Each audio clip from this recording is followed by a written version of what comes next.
Bon, Coluche, comment est-ce que vous expliquez que votre candidature rencontre de tels échos, des comités se forment un peu partout, on ne parle que de vous dans les journaux, dans les bistrots, etc. Ben, ça vient du fait que ceux qui consomment de la politique, ils s'emmerdent tellement à la consommer, parce qu'elle n'est pas bien foutue, qu'aujourd'hui, il y a plus de gens sûrement prêts à voter pour moi qu'à voter pour un autre, parce qu'au moins, moi, je veux pas être élu, quoi. J'ai cet avantage. Alors que les autres, ils veulent être élus, et puis on sait bien pourquoi ils veulent l'être, quoi. Alors ça nous intéresse pas des masses. Alors, une chose, c'est que la classe politique, elle, enfin les partis classiques, n'apprécient pas tellement. Est-ce que vous vous attendez à un coup d'arrêt Bon, ils aiment rien, la classe politique. Ils aiment la politique que quand elle est sérieuse. Sérieux et chiant, c'est pas loin déjà. C'est quand même le contraire de rigolo, sérieux. Alors, moi, c'est plutôt le rigolo qui m'intéresse.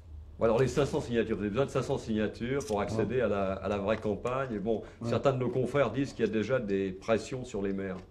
Ouais, il y en aura des pressions sur les maires, mais c'est pas grave. Parce que il y a 36 000 maires en France et il y en a 20 000 qui sont pas attachés à un parti politique. Et sur les 20 000, il y a je sais pas combien de milliers de bleds, de moins de 1000 habitants, où ils ont rien, rien. Alors ils avaient une fête foraine tous les ans, ils avaient un bal tous les samedis, ils avaient plusieurs bistrots et une église. Bon, maintenant, on a interdit les fêtes foraines, on a interdit les bals du samedi soir et les bistrots ferment. Alors bientôt, ils vont leur fermer l'église et puis après, ils n'auront plus qu'à se tirer. Et encore, qu'on ferme l'église, c'est quand même pas le plus grave dans l'histoire, hein. Il vaut mieux laisser le bistrot ouvert que l'église dans les bleds. Mais là, on dit à ce propos, justement, que vous promettez des galas gratuits aux maires qui vous donneront leur signature, c'est vrai? Ah ben non, c'est pas vrai, bien sûr que non. On dit ce qu'on veut, là. Moi, je m'en fous. Du moins qu'on en parle, c'est déjà bien. Mais enfin, vous voyez le temps qu'il faut pour faire 500 galas? Bon, alors est-ce que vous savez aussi pour la suite qu'il y a une commission de contrôle de la dignité de la campagne? Ça vous fait pas un peu peur, là? Ben moi non, parce que moi j'ai pas menti. Alors la dignité de la campagne, je sais pas ce qu'ils veulent dire.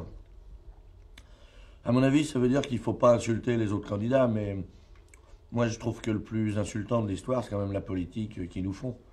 Alors s'il y a vraiment une commission de censure en ce qui concerne la dignité, ils vont interdire aux hommes politiques de faire la politique qu'ils font, normalement. J'ai confiance dans la justice de mon pays. Bon, à part les abstentionnistes maintenant, où est-ce que vous pensez prendre des voix? À qui? À tout le monde, moi. Ah, rien à foutre. Je m'intéresse pas spécialement à un électorat, moi j'ai pas de parti. Moi, celui qui veut voter pour moi, il est le bienvenu, quel qu'il soit. Du moment qu'il y trouve des raisons, il est le bienvenu. Le fait est qu'aujourd'hui, voter pour moi, enfin, moi j'ai déclaré ma candidature comme une connerie. Si elle a pris cette importance, c'est pas de ma faute, hein. C'est à cause du fait que les gens se sont intéressés à voter pour un mec qui voulait pas être élu. Alors à partir de ça, s'ils sont nombreux, c'est pas de ma faute, c'est donc bien de la faute de ceux qui font la politique d'habitude. Bon, vous dites que vous voulez pas participer au second tour, mais Ah non. bon, énorme blague si vous étiez élu au premier. Euh, ouais, mais ça, c'est comme si vous disiez à un mec qui a pas un rond, qu'est-ce que tu ferais si t'avais un milliard? De toute façon, vous n'allez pas lui donner le milliard. Alors, il n'y a pas de problème. Il n'y a aucun problème. Je serai jamais élu président de la République. Et puis, je veux pas en plus. Bon, ben alors ces voix que vous obtiendrez au premier tour, Ouais. Elles serviront à faire un bordel suffisant dans les médias et dans les partis politiques pour que les types, j'espère, révisent la Constitution française qui, qui est foutue à l'as de pique. C'est-à-dire, on a un pouvoir exécutif. Je sais pas si c'est pas compliqué pour expliquer, mais en tout cas, il y a un mec qui commande tout seul, en fait. Voilà. Et ça, c'est interdit normalement. Encore la semaine dernière, le président de la République a fait l'étalage de la force de frappe. Il a dit c'est moi qui appuie sur le bouton, et en fait, c'est pas vrai. Dans la Constitution, c'est le Parlement qui doit décider de si on fait une guerre à quelqu'un. Mais il l'a complètement oublié, puisqu'il y a des lois maintenant. Il y a même une loi qui dit qu'on n'a pas le droit, on n'est pas obligé de faire voter une loi pour qu'elle existe. La loi numéro 45 dit que on peut, elle peut être comme ça sans être votée par le Parlement, elle peut exister la loi. C'est-à-dire qu'il y a une loi qui dit que les lois ne servent pas, quoi. C'est formidable. C'est un des seuls alors ça pays. m'amène à une question classique. Vous êtes candidat, quel est votre programme? Ah ben on n'est pas. C'est ça l'intérêt. Moi je veux pas être élu, donc j'ai pas de raison d'avoir le programme. Mais justement le problème c'est que les autres en ont un et qu'ils le respectent pas.